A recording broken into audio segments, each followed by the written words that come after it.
RAB force কর্তৃক নিরাপত্তামূলক ব্যবস্থা গ্রহণ করা হয়েছে। নববর্ষ আমাদের জাতীয় জীবনে একটি গুরুত্বপূর্ণ অনুষ্ঠান। প্রতি বছরের মতো এবারও আমরা এই অনুষ্ঠানটি উৎসাহ উদ্দীপনা আনন্দঘন পরিবেশে উদযাপন করব। এই জন্য র্যাপিড অ্যাকশন ব্যাটালিয়ন ঢাকাসহ সারা বাংলাদেশে নিরাপত্তামূলক ব্যবস্থা গ্রহণ করেছে।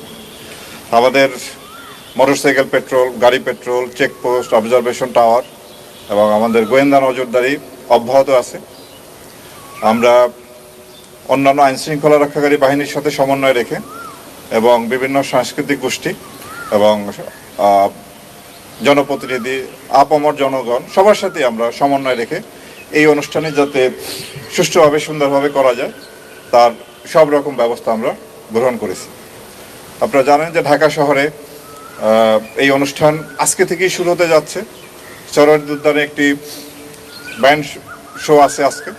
কালকে সকাল থেকেই ঢাকা শহরের বিভিন্ন প্রান্তে এই অনুষ্ঠান হবে। তার মূল অনুষ্ঠান থাকবে রমনা বটমূলে। এরপরে শোভাযাত্রা আছে, চারুকলা কর্তৃক আনন্দ শোভাযাত্রা করা হবে।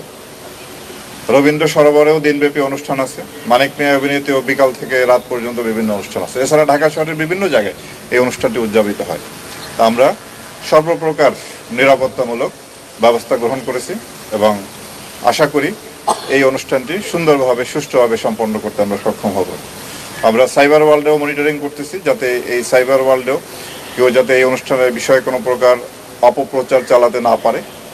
এছাড়া এই অনুষ্ঠানে ব্যাপক জনসমাগম হয়।